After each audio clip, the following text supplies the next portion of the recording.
وَإِذَا مَرُّوا بِاللَّغْوِ مَرُّوا كِرَامًا، اور جب ان کا گزر ہو جاتا ہے کسی لغو کام پر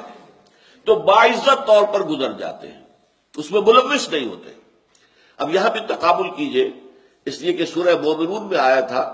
وَالَّذِينَ هُمْ عَنِ اللَّغْوِ مُعْرِضُونَ، وہ لوگ کہ جو لغو سے اعراض کرتے، بالارادہ لغو کی طرف کبھی متوجہ نہیں ہوتے، نہیں جاتے۔ یہاں اس سے اگلی بات کہی جا رہی ہے،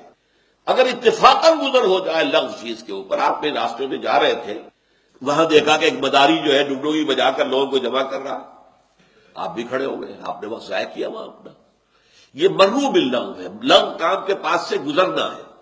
لیکن اس میں وہ اپنے دامن کو بچا کر گزر جاتے ہیں، اس میں ملوث نہیں ہوتے، اس میں دلچسپی نہیں لیتے۔ اور لغو کیا ہے یہ بھی نوٹ کر لیجئے، لغو جو ہے گناہ کو نہیں کہتے، معصیت کو نہیں کہتے۔ لغو وہ شے ہے جو گناہ تو نہیں ہے، معصیت نہیں ہے، لیکن اس سے کوئی آپ کی دنیاوی ضرورت یا اخروی ثواب متعلق نہیں ہے۔ تو یہ وقت ہمارے پاس جو ہے یہ بہت قیمتی شے ہے، اسی وقت سے ہمیں اپنی عاقبت بنانی ہے، اسی کے ذریعے سے جنت حاصل کرنی ہے، اسی میں کچھ کریں گے۔ یہ وقت جو ہے الوقت سیف قاطع، یہ تو کاٹنے والی تلوار ہے، یہی وقت ہمیں ہلاک بھی کر دیتا ہے، یہی وقت ہے جو اس کی قدر جانتے ہیں۔ اب یہاں کہ اس میں اللہ کا بیٹھ کر ذکر کیا جائے، کوئی قرآن مجید کی تلاوت کی جائے، کچھ اور کیا جائے، اگر کوئی اور کام اس وقت آپ کے پاس نہیں، یا پھر دنیاوی ضرورت ہے، آپ کے معاش کی ضرورت ہے، اس میں صرف کیجیے۔ لیکن یہ پیس ٹائم کا جو تصور ہے، ایسے ہی وقت گزاری کرنا،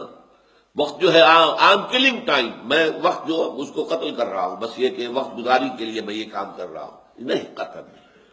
اور کہیں اتفاقاً گزر ہو جائے، اب جیسے تاش کھیلنا ہے، یہ لغو ہے، اسے آپ حرام نہیں کہہ سکتے، لغو ہے، اس سے نہ آپ کی کوئی ضرورت پوری ہوئی دنیاوی اور نہ یہ اخروی ثواب کا ذریعہ بنے گا۔